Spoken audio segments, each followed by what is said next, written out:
Hello friends, कैसे हैं? बढ़िया, फर्स्ट क्लास। यस सर, हम लोग तो बढ़िया। आप कैसे? हम भी बढ़िया।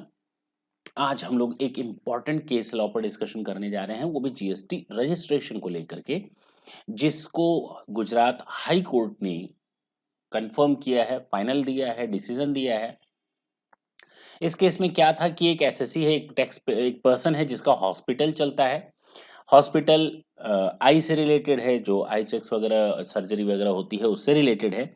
और आई and research activity and charitable activities उससे रिलेटेड है। और इन्होंने रजिस्ट्रेशन, चूंकि ट्रस्ट में था, तो इनको हॉस्पिटल को वैसे ही एग्जेम्पशन मिला हुआ है कि आपको जीएसटी में रजिस्ट्रेशन कराने की जरूरत नहीं है, अगर आप 100% एग्जेम्प्ट सर्विसेज देते हैं तो। इन्होंने क्या किया, एक अपना मेडिकल स्टोर खोला। उसी अपने हॉस्पिटल में एक मेडिकल स्टोर खोला, और उस मेडिकल स्टोर पे इन्होंने आई से रिलेटेड जो मेडिसिन होती हैं वो लोअर रेट पर, सस्ते रेट पर बेचना स्टार्ट किया। इन्होंने एडवांस रूलिंग अथॉरिटी के पास एक एप्लीकेशन फाइल की कि भाई हम लोअर रेट पर मेडिसिन सेल करते हैं, हमारा वो बिजनेस नहीं कहलाएगा, because we are just serving to the persons, we are serving to the patient. तो वो हमारा बिजनेस की कैटेगरी में नहीं आएगा। और एडवांस रूलिंग अथॉरिटी ने उसको डिसमिस कर दिया, कहा जाओ यहाँ से, आपको रजिस्ट्रेशन करवाना पड़ेगा। चलिए, वो घूम फिर करके केस आया हाई कोर्ट के पास।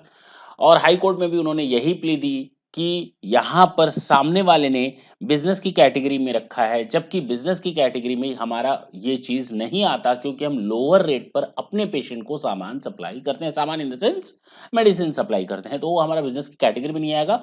और चूंकि हम ट्रस्ट के अंतर्गत रजिस्टर्ड हैं और ऑलरेडी एग्जेम्प्टेड सर्विसेज दे रहे हैं, तो ये चीज भी हमारी एग्जेम्प्ट होगी, जो हम मेडिसिन सप्लाई करते हैं। अब यहाँ पर हाई कोर्ट ने कहा कि भाई, पहली बात तो ये कि जो आप सप्लाई दे रहे हैं वो गुड्स की कैटेगरी में आती हैं, first of all. Second thing, आप उसको पैसे लेकर के दे रहे हैं। दूसरी चीज, पेमेंट लेकर, यानी कंसिडरेशन है।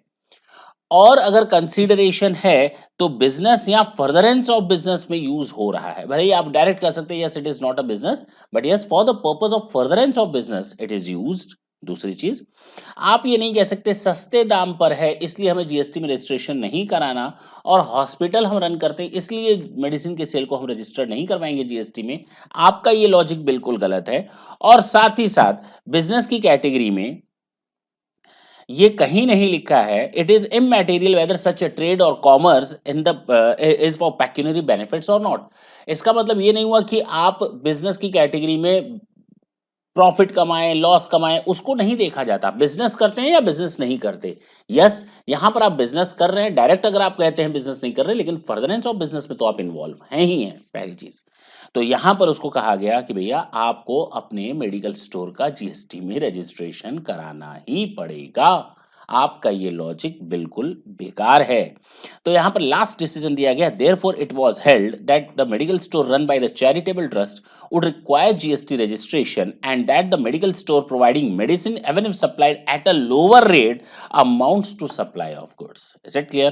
तो भले ही आप सर्विसेज देते हैं तो आप सप्लाई कर सकते हैं, सर्विसेज की करते रहिए, सर्विसेज देते हैं, सर्विस सप्लाई ऑफ गुड्स कर सकते हैं, देते रहिए। नेक्स्ट सेशन में इसी तरह के एक इंपॉर्टेंट केस लॉ के साथ, ये इंपॉर्टेंट नोटिफिकेशन या इंपॉर्टेंट अमेंडमेंट के साथ आपके सामने आएंगे। तब तक के लिए tata and bye bye. Thank you. Thanks a lot.